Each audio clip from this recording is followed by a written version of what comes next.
তিনচুলে থেকে রওনা হলাম আমরা সবাই মিলে এবার বিজনবাড়ির উদ্দেশ্যে। আজকে এরকম একটা টাটা সুমো গাড়িতে যাচ্ছি। আমাদের সাথে আছে একজন ব্রাজিলের সাপোর্টার। ব্রাজিল কা क्या हाल है वर्ल्ड कप में?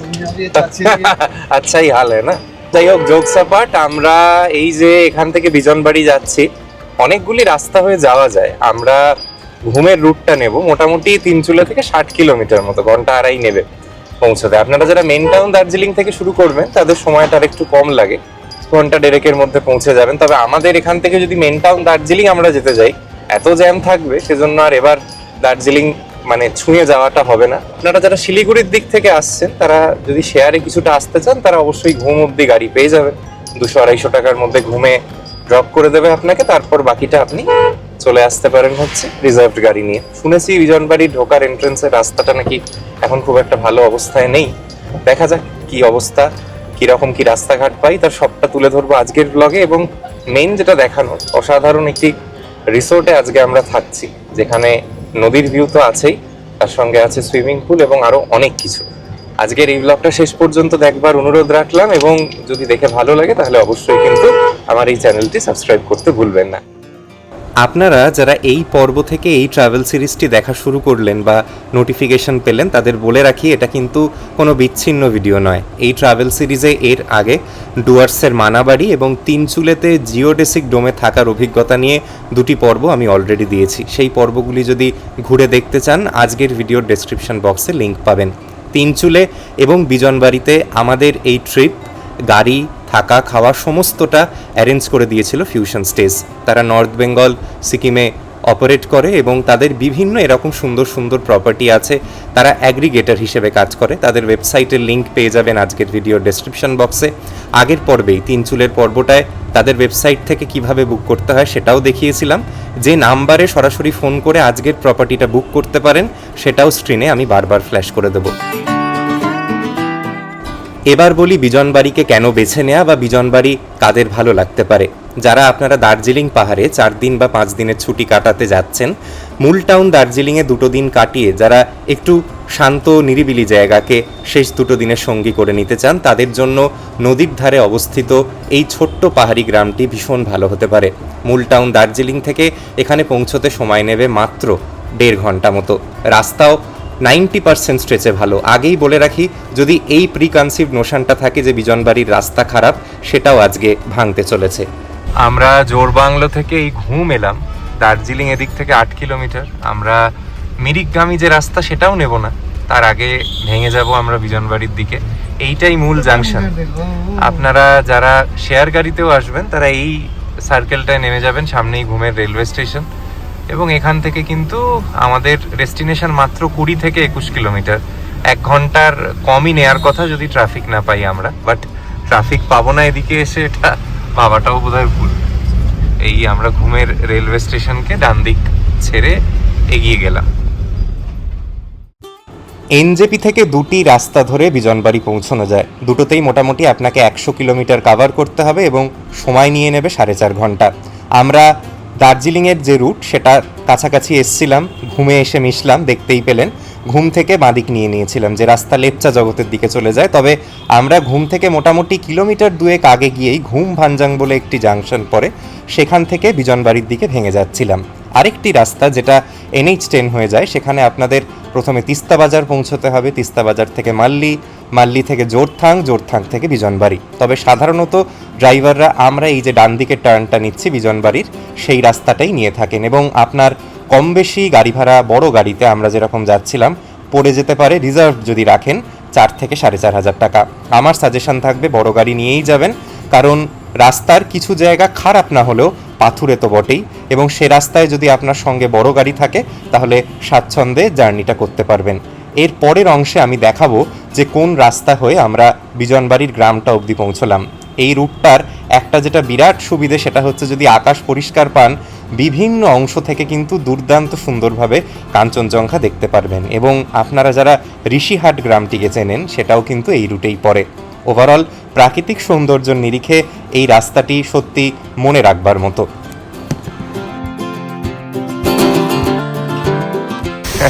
দেখুন, রাস্তায় যেতে যেতে কি অপূর্ব একটা জলপ্রপাত চোখে পড়লো, বিশাল সুন্দর। নাম না জানা, কিন্তু কি অপূর্ব শোভা জলপ্রপাতটা। আর এইরকম রাস্তা, আমরা তো শুরুর 2-3 কিলোমিটার চলে এলাম, সত্যি বলতে কোনো অসুবিধা হচ্ছে না। জানি না আগামী 20 কিলোমিটার কি অপেক্ষা করছে, বাট অপূর্ব ওয়াটারফলসটা।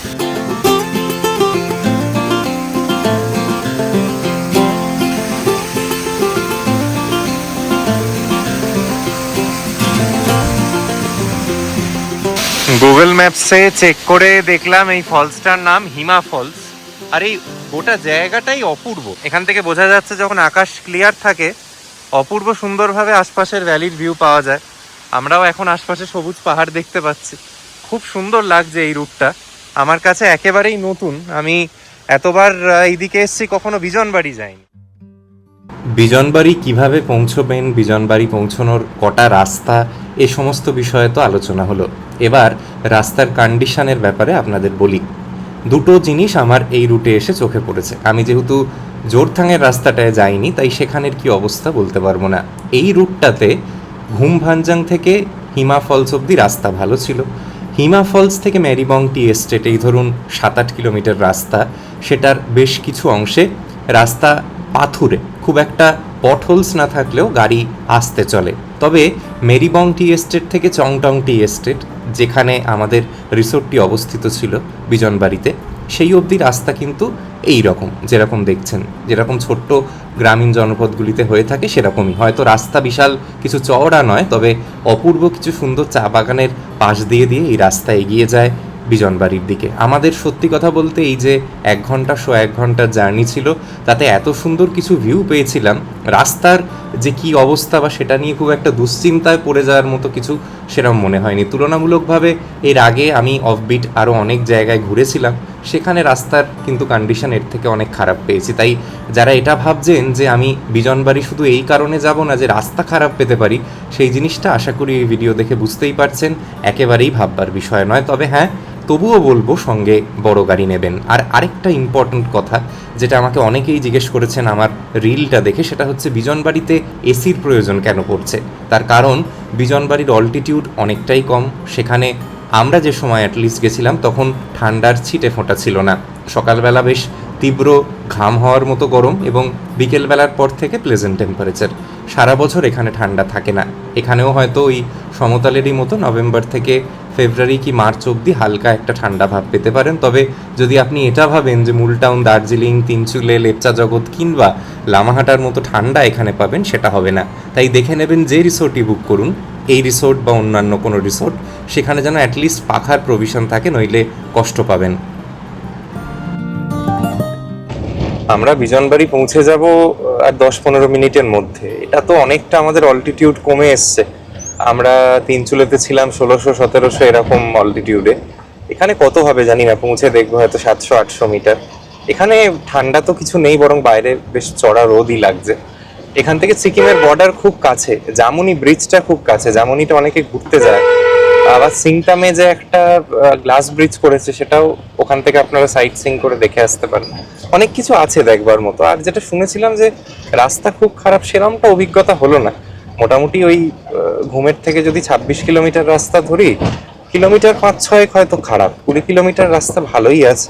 হ্যাঁ, একটু মানে দীর্ঘ জার্নি মনে হতে পারে যদি আপনারা সমতল থেকে শুরু করেন, দার্জিলিং না পৌঁছে সেই ঘুম হয়ে ওই রাস্তাটা অনেকটাই মনে হতে পারে। এখন যেহেতু মেরিকের রুটটা বন্ধ, সেক্ষেত্রে আমার তো আন্দাজ বলে এনজেপি থেকে বোধহয় 1-5 নিয়ে নিতে পারে। তবে আপনি যদি দার্জিলিং এর আশপাশে কোনো অঞ্চল থেকে শুরু করেন, যা বুঝলাম 2-2.5 ঘন্টার মধ্যে খুব অনায়াসেই পৌঁছে যাওয়া যায়।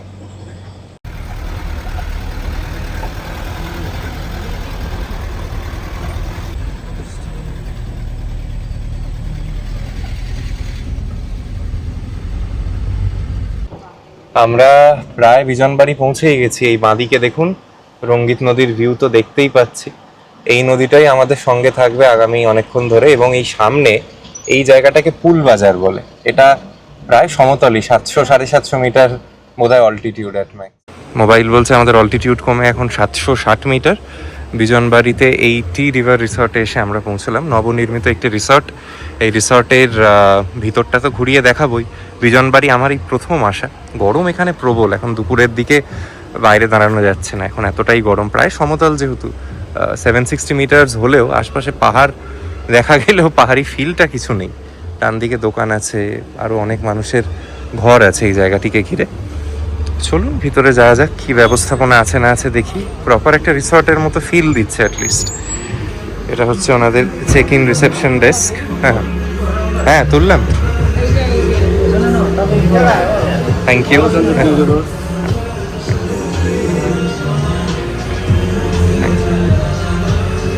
ওনাদের রিসেপশন এরিয়া, ডাইনিং হলও এদিকে, খুবই সুন্দর ব্যবস্থাপনা। চেক ইনের ফর্ম্যালিটি মিটে গেল, খুব জোরে মিউজিক বাজছে, কতটা কি শুনতে পারবেন জানি না। এখানে ঢোকবার পরে ওনারা বললেন কমপ্লিমেন্টারি ড্রিঙ্ক হিসেবে পেপসি বা 7 আপ নিতে পারেন, দেখা যাক কোনটা দেয়। এইখানে ওনাদের ডাইনিং হল, খুব সুন্দর বসবার জায়গা। আর এই পুল সাইড এরিয়াতেই মিউজিকটা বাজছে, পাশেই রঙ্গিত নদী, দারুণ একটা সুইমিং পুল। এবং আমরা থাকবো কিন্তু এই ডুপ্লে কটেজগুলিতে, তো কটেজের ভিতরটা আপনাদের ঘুরিয়ে দেখাবো।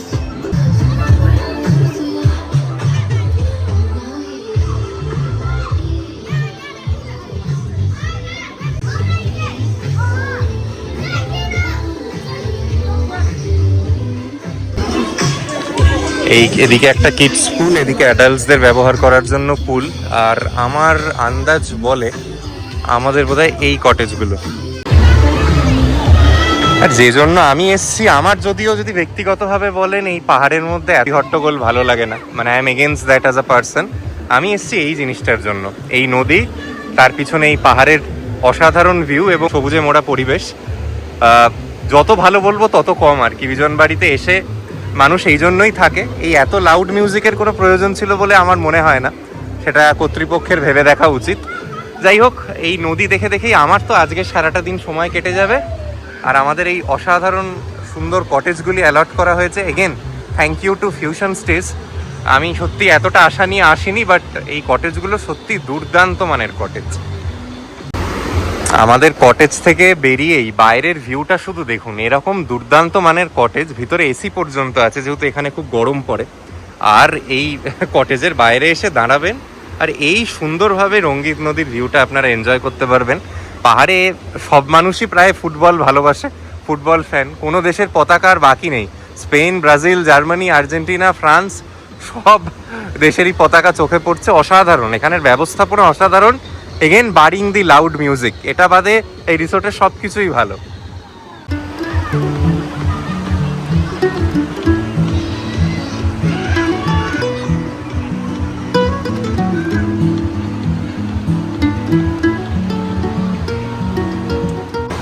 আমাদের এই একদম সাইডের কটেজটা দিয়েছে, বেরিয়েই নদী দেখা যাচ্ছে। মা এই দোলনায় বসে আছে, এখানে আবার কটেজের সামনে আরেকটা দোলনা। ছবি তুলে তুলে আপনারা পাগল হয়ে যাবেন, এত সিনিক একটা জায়গা। এই হচ্ছে আমাদের কটেজ। চলুন একবার ঘুরিয়ে আপনাদের ডিটেলসে সব কিছু দেখাই। কটেজে ঢোকার পর ডান দিকে এরকম একটা স্টাডি ডেস্ক মতো আছে, ইলেকট্রিক কেটল, একটা প্যাকেজ ড্রিঙ্কিং ওয়াটারের বটল দিয়েছেন এবং কমপ্লিমেন্টারি ড্রিঙ্কস হিসেবে আমাদের শেষমেশ পেপসি দিয়েছেন ওনারা। এখানে একটা বড় মাপের ওয়ার্ড্রব আছে। এখানে কিং সাইজের বেড, অনেকে জানতে চান বেডের আয়তন কি, বলে দিলাম কিং সাইজের বেড, 3 জন হেসে খেলে শোয়া যায়। এখানে 2টো চেয়ার, ভিতরে স্ট্যান্ড ফ্যান আছে, প্লাস এসি আছে। এই জায়গাগুলিতে এতটাই গরম পড়ে, এখানে এসির প্রয়োজনীয়তা আপনাদের লাগবে। এখানে একটা সাইড টেবিল আছে এবং রুমটা বিশাল বিশাল মাপের রুম। মানে আমরা যেরকম 3 জন বড় মানুষ আছি, আমাদের জন্য একেবারে কিন্তু এরকম মানেরই একটি রুম প্রয়োজন ছিল। খুবই ভালো লাগছে। এবার চলুন ওয়াশরুমটা দেখিয়ে দিই, যেটা এই রুমের সাথে লাগোয়া। অ্যাজ এক্সপেক্টেড রিসোর্টটাও যেরকম ভালো, রিসোর্টের ওয়াশরুমটাও ঠিক ততটাই পরিষ্কার পরিচ্ছন্ন, ওয়েল মেনটেন্ড। গিজার থেকে শুরু করে ওয়েস্টার্ন টয়লেট, বেসিনের এরিয়া সব কিছুই আছে ঠিকঠাক একদম। আর এখানেই শেষ নয়, এই সিঁড়ি দিয়ে আবার ওপরে ওঠা যায়। এটা একটা ডুপ্লে প্যাটার্ন মতো। ওপরে কি আছে আপনাদের একটু দেখিয়ে আনি। কি সুন্দর দেখুন, সাজসজ্জাটাই একেবারে অন্য রকম। এই হচ্ছে ওপরটা। ওপরটায় যদি একটু গরম লাগছে, এখানে আবার ওনারা কুলারের ফেসিলিটি রেখেছে, ফ্রেশ টাওয়েল দিয়েছে। এখানে আবার লাগেজ রাখবার মতো জায়গা, এখানে শোয়ার ব্যবস্থা। এখানে বেড না থাকলেও ওনারা ম্যাট্রেস দিয়ে বেশ সুন্দরভাবে সাজিয়েছে জায়গাটিকে। টেবিল চেয়ার নিয়ে বসবার জায়গা এবং এই জানলা খুললেই ঠান্ডা হাওয়া আর নিচে রঙ্গিত নদীর ভিউ। জাস্ট অসাধারণ না?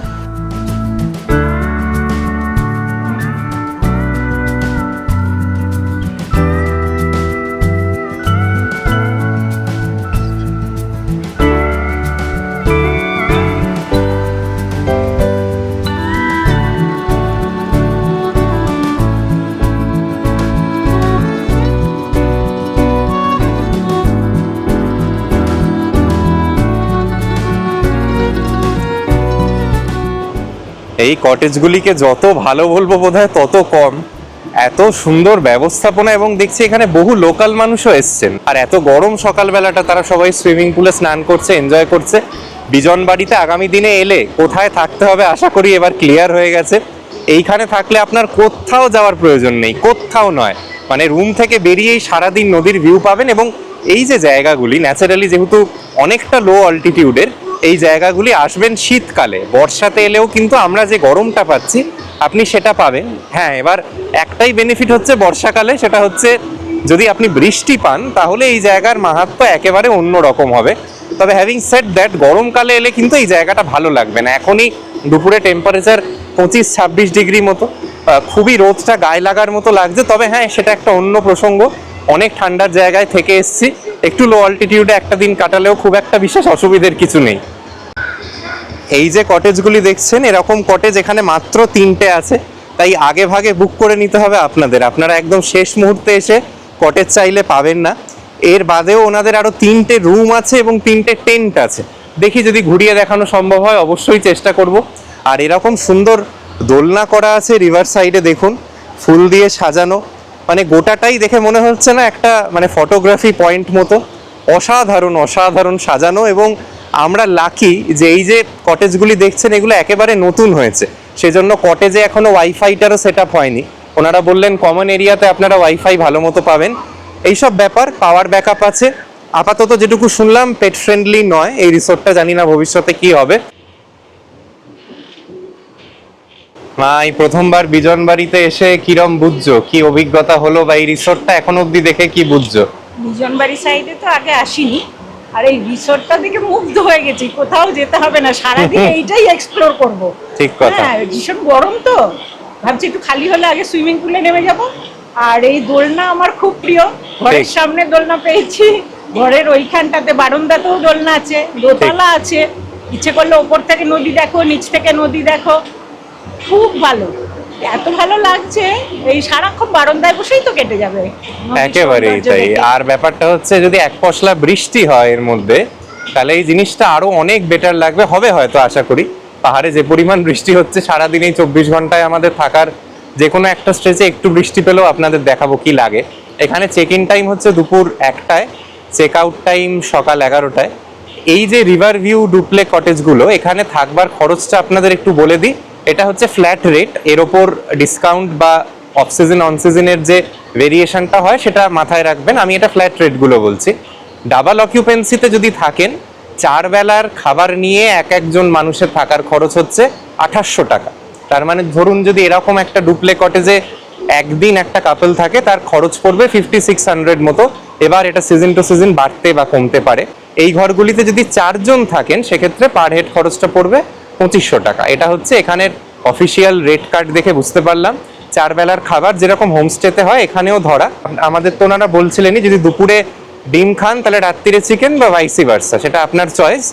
যদি আলাদা করে অন্য কিছু খাবার নিতে চান, এখানে বড় রেস্তোরাঁ আছে, একটা দেখলাম হুক্কা পার্লার, বার, এইসব তো আছেই।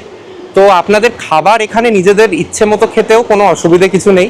ওনারা বেসিক মিলটা প্রোভাইড করবে যেরকম হোমস্টেতে পান। তার বাদে যদি মনে হয় আপনি মাটন নেবেন কি চিকেনের অন্যান্য কোনো প্রিপারেশন নেবেন কি মাছ খাবেন, সেটা ওনাদের রেস্তোরাঁ থেকে আলাদা করে অর্ডার করে খাওয়াই যায়। এখনো অবধি যা দেখলাম, যা বুঝলাম, মানে অসাধারণ বললেও কম হবে। এর তিনসুলের পর্বটাতেই ফিউশন স্টেজের ব্যাপারে বলেছিলাম, তারাই আমাদের এই গোটা দার্জিলিং অফবিট ট্যুরটা যেটা করছি তার পার্টনার। অসাধারণ সার্ভিস পেয়েছি ওনাদের থেকে। ওনাদের যে ওয়েবসাইট সেটার লিঙ্ক প্রথম পিন্ট কমেন্টে পাবেন। প্লাস আমি যখন কথা বলছি ওনাদের ওয়েবসাইটটা ঘুরিয়ে দেখাচ্ছি। যেটা মজার ব্যাপার হচ্ছে, ওনারা যেহেতু উত্তরবঙ্গ এবং সিকিমকে জুড়ে প্রচুর জায়গায় কাজ করে, প্রায় 2000-এর বেশি ওনাদের ইনভেন্টরি আছে in terms of resort, homestays and hotels. তো এই রকম মানের হোটেল বা রিসোর্ট কিন্তু একটাই ভাববেন না, এই বিজনবাড়িটাই। আমি যখন কথা বলছি দেখাচ্ছি, ওনাদের ওয়েবসাইটে গিয়ে যদি সার্চ করেন বোধহয় 6-7 রকম আপনাকে অপশান দেখাবে। এবার আপনার যে প্রপার্টিটা ভালো লাগছে সেই প্রপার্টি কোডটা গ্যাদার করে নিচে যে নাম্বারটা দিচ্ছি সেখানে ফোন করে নেবেন সরাসরি। ওনাদের ফোনে কথা বললে আপনার বাজেট, আপনি কোন দিন যাবেন, কতজন যাবেন, এগুলো বললে ওনারা ওভার হোয়াটসঅ্যাপই আপনাদের একটা এস্টিমেট পাঠিয়ে দেবে। ওনাদের কোম্পানির ব্যাংক অ্যাকাউন্টের যেটা পেমেন্টের ডিটেলস সেটা পাঠিয়ে দেবে, সেখানে পেমেন্ট করলে আপনাদের বুকিং কনফার্মড হবে।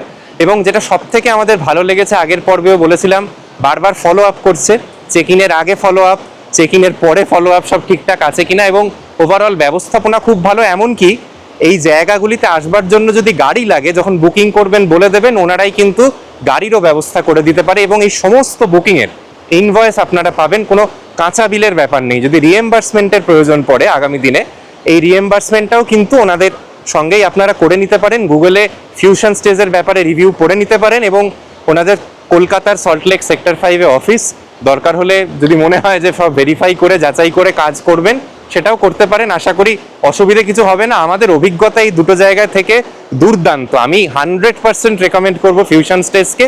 শুধু বিজনবাড়ি তিনচুলে বলেই নয়, অফবিট, নর্থ বেঙ্গল, সিকিম, যে জায়গাতেই যাবেন ভাবছেন, ওনাদের ওয়েবসাইটটা একবার দেখে ওনাদের সঙ্গে কথা বলে নেবেন। ওনাদের এই যে রেস্তোরাঁর ব্যবস্থাপনা আছে, সেখানে বললে কিন্তু আপনাদের লাঞ্চ হোক, ইভিনিং স্ন্যাক্স হোক কিংবা ডিনার, রুম সার্ভিসে আপনারা আনিয়ে নিতে পারেন এবং রুমে বসেই খাওয়া দাওয়া করতে পারেন। আমরা যেরকম ইভিনিং স্ন্যাক্স এবং ডিনারটি রুম সার্ভিস করিয়েছিলাম, বাট লাঞ্চটা ওনাদের রেস্তোরাঁতে গিয়েই করেছিলাম।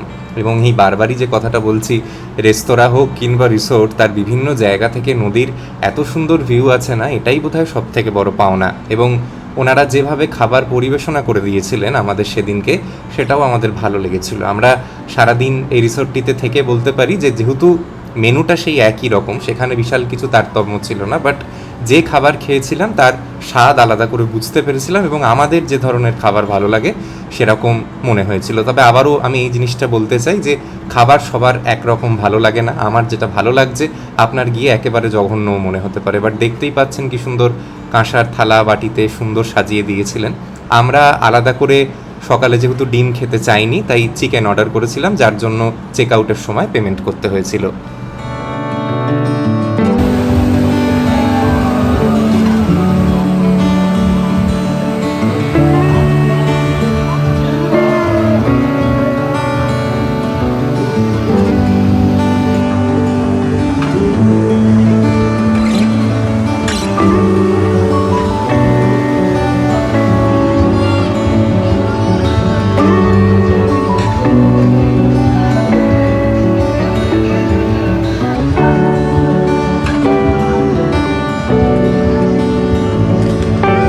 বিজনবাড়ির এই রিসর্টে রাত নেমে যাওয়ার পর আশপাশটা কিরকম লাগে দেখাই। এখনো যদিও রাত নামেনি, সন্ধে নেমেছে বলা উচিত।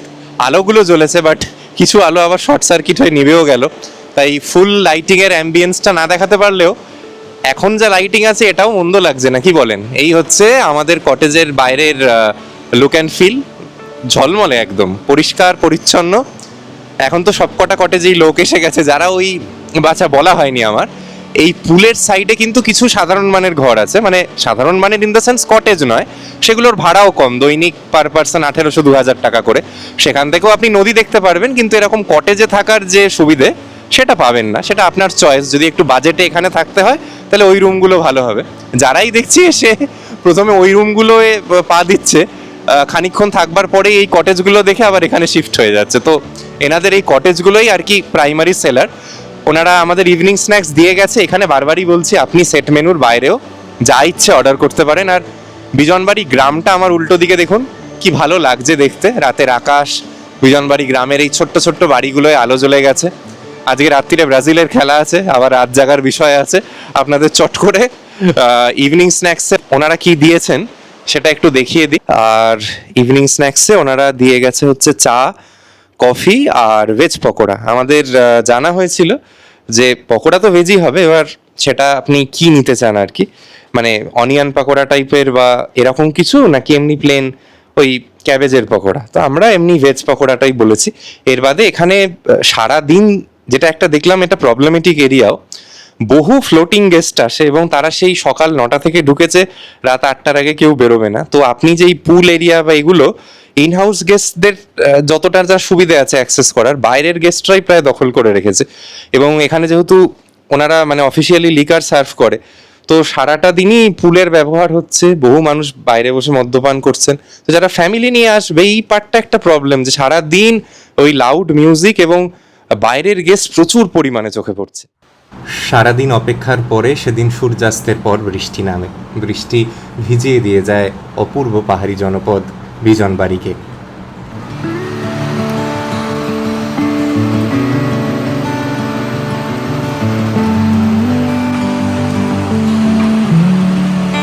আমি এই রিসোর্টটায় আসবার পর থেকেই ভাবছিলাম যে এত সুন্দর একটা এর পরিবেশ, পাশ দিয়ে এরম রঙ্গিত নদী বয়ে যাচ্ছে, যদি সামান্য একটু বৃষ্টি হতো দিনের বেলায়, এখন যদিও আপনাদের কতটা কি বোঝাতে পারবো বা দেখাতে পারবো জানি না, সেই মানের ক্যামেরা নেই যে রাত্রিবেলার অন্ধকারকে ভেদ করে নদীর সৌন্দর্য দেখাতে পারবে।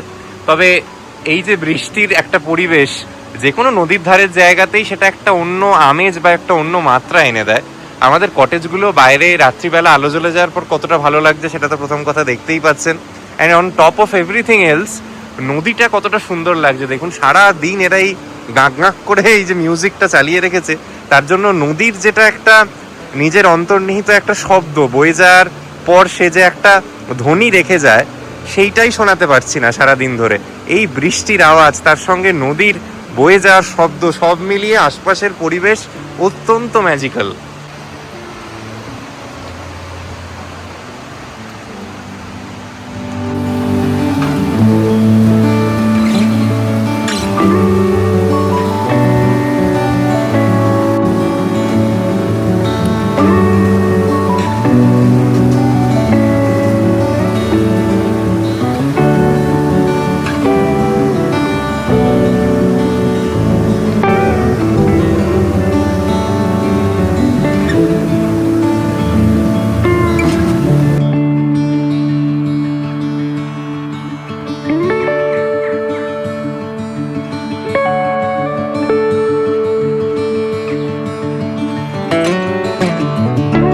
আচ্ছা, এনাদের এখানে কিন্তু রুম সার্ভিস সিস্টেমটা আছে, যেটা খুব কার্যকরী হয়েছে আমাদের, কারণ দেখছেনই বিকেল থেকে কি পরিমাণ বৃষ্টি হচ্ছে। এই রুম থেকে গিয়ে বাইরে খাওয়ার সুযোগটুকু আর নেই এখন। যাই হোক, দুটো জিনিস বলে দিই, আমরা সকাল থেকে হোমস্টেতে ঠিক যা খাবার হয়, যে ফুড প্যাকেজ থাকে এক্স্যাক্টলি তাই আছে। আমি যেরকম ওনাদের রিকোয়েস্ট করেছিলাম যে সকালবেলা আমি ডিম খাবো না, আমার ডিমের জায়গায় চিকেন নেওয়ার ইচ্ছে, তো আমি যখন ফাইনালি চেক আউট করবো সেটার জন্য আলাদা টাকা দিতে হবে। এবং সেম গোস, ওনারা বলছিলেন যদি রাত্রিবেলা এখানে খেতে চান আর কি ওনাদের সেট মেনু, তাহলে ওই ভাত রুটি তরকারি এই থাকে, তার সঙ্গে চিকেন থাকে। এবার ব্যাপার হচ্ছে যেহেতু সকালের আর রাতের মিলটা একরকম হয়ে যাচ্ছিল, তাই আমি বললাম যে ফর আ চেঞ্জ আমি অন্য কিছু ট্রাই করব। এবার সেই অন্য কিছুটা কি আপনাদের একটু দেখাই। ওনারা এরকম বেশ সুন্দরভাবে সাজিয়ে দিচ্ছেন, মানে অ্যাক্রস দ্য ডে। সকালেও দেখলেন লাঞ্চের সময় কি সুন্দর দিয়েছে, সবটাই কাঁসার থালা বাটিতে দিয়েছে। এবেলাটা আমার ক্ষেত্রে আমি বলেছিলাম চিলি চিকেন চাউমিন করে দিতে, সেটা দিয়েছে। আর মা বাবার ক্ষেত্রে দেখুন তরকারির মধ্যে কি কি আছে দেখিয়ে দিই। রুটি, পাঁপড় ভাজা, এখানে দিয়েছে ডাল, আর এখানে আছে হচ্ছে পনিরের সবজি। তো এই মোটামুটি ওনাদের মেনু থাকে এখানে। সকাল থেকেই যেটা বলছি যে সেট মেনু নিলে ওই গতানুগতিক খাবার, বাট অ্যাটলিস্ট এনাদের যেহেতু একটা প্রপার ফ্লারিশিং রেস্তোরাঁ আছে, সারাদিন যাবত যে কত লোক আসছে সেই সকাল থেকে এরকম একটা উইকডেতেও এখনো বাইরে কিন্তু লোকজন খাওয়া দাওয়া করছে, মানে পুল সাইডটা বসে এনজয় করছে যারা লোকাল মানুষ আর কি। হয়তো এই চত্বরের এটা একটা খুব জনপ্রিয় রেস্তোরাঁও হতে পারে, আমি তো এর আগে আসিনি, আমার কোনো ধারণা নেই। তো ওভারঅল এখানের খাবার আমাদের ভীষণ ভালো লেগেছে, এটা বারবার বলছি, টেস্ট দুর্দান্ত, এবং ওনাদের প্রেজেন্টেশন বা সার্ভিস টাইমও আমাদের সব দিক থেকে ঠিকঠাক লেগেছে। আগের দিন প্রায় সারা রাত জুড়েই বৃষ্টি হয়েছে, এবং অতিবৃষ্টির ফলে নদীর জলের স্তরও সেদিন সকালে উঠে দেখলাম অনেকটা বেড়ে গেছে। আশপাশে ভিজিবিলিটিও অনেকটা পরিষ্কার হয়েছে, কারণ মেঘ কেটে গেছে। আশপাশে সেদিন মেঘলা আবহাওয়া ছিল, এবং সকালের দিকটা হালকা একটা ঠান্ডা ভাব থাকে। সত্যি কথাই এই জায়গাটিতে এসে অ্যাটলিস্ট বলা যায় যে নদীর শব্দে আপনার ঘুম ভাঙবে। আরেকটা যেটা জিনিস চোখে পড়লো সেটা হচ্ছে এই নদীতে কিন্তু অনেক মানুষ নেমে স্নান করছিলেন, কেউ কেউ এখান থেকে পাথর পোড়ানোরও কাজ করছিলেন। তাই আমাদের নদীটাকে দেখে বোধহয় যতটা ভয়ঙ্কর লাগছিল, লোকাল মানুষের কাছে আদৌ সেরকম নয়। তাদের জীবিকা ধারণের জায়গা এই রঙ্গিত নদী।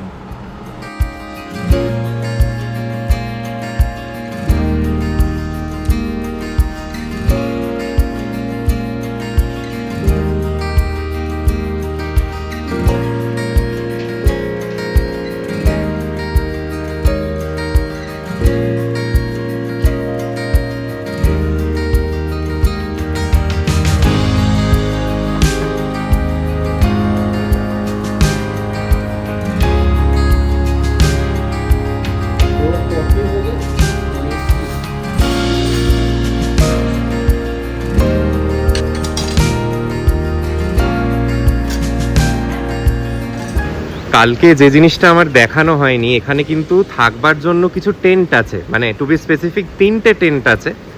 এবার টেন্টগুলির ব্যবহার করার জন্য ওয়াশরুম হচ্ছে পিছনের ওই যে সিমেন্টিং ব্লক করা ওইটা। এইগুলো ওনারা যখন দেখছি গেস্ট থাকছে না, মূলত ড্রাইভার্স অ্যাকোমোডেশন হিসেবে ব্যবহার করছে।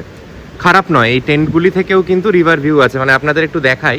এই তো টেন্ট, এই মাঝে সুইমিং পুল, এদিকে হচ্ছে ওনাদের যেখানে প্লেন ঘরগুলো আছে আর কি, রিভার ভিউ রুমগুলো, আর এইখানেই তো হচ্ছে নদী। তো যাদের একটু বাজেট কম, বিজন বাড়িতে এসে থাকতে চাইছেন, ইয়াং বন্ধুরা মিলে এসে থাকলে তো কোনো ব্যাপারই নয়। শীতকালে তো নো ফ্যাক্টর অ্যাট অল। মানে আমার যদি সুযোগ থাকতো একা থাকার, আমি হয়তো এখানেই একবার থেকে ট্রাই করতাম, কারণ প্রপার টেন্টগুলো ওই ভুলভাল টেন্ট নয় আর কি। মাথায় ছাউনি আছে, পিছনে ওয়াশরুম আছে, সুইমিং পুল অ্যাক্সেস বা সমস্ত কিছু তো সবার জন্য একই রকম। রুমগুলিতে থাকবেন, আমার আনফর্চুনেটলি দেখানোর সুযোগ হলো না, কারণ সব কটাতেই লোক আছে। তারাও কিন্তু ভালো ভিউ পাবেন, এটা একেবারেই ভাববেন না যে আপনি সবসময় কটেজে থাকলেই আপনার এই বিলাসবহুল জিনিসটার একটা উপভোগ হবে। এখানের এমনি সবই ভালো, এই নদীটাই ভালো। এই নদীর আশপাশে আপনি যদি একটা কুঁড়ে ঘরেও থাকেন তাও আপনার ভালো লাগবে।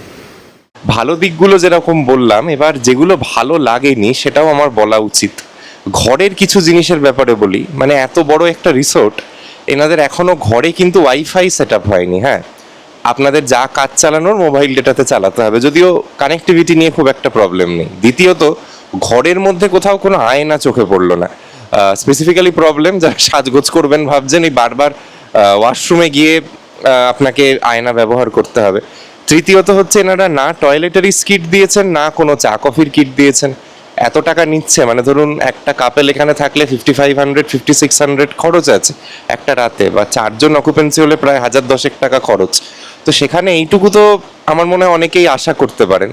আর একটা আমার মনে হয়েছে, এনারা যে মানের রিসোর্ট, সেখানে ধরুন টিভি বা মিনি ফ্রিজ এগুলো এনারা দিতেই পারেন, মানে এনারা টাকাটা তো খুব কম নিচ্ছেন না। তো যাই হোক, সেগুলো নেই আনফর্চুনেটলি। এই ক্লোজ টু নেচারের যে কনসেপ্টটা, সেটাই ওনারা 100তে 100 পাচ্ছেন।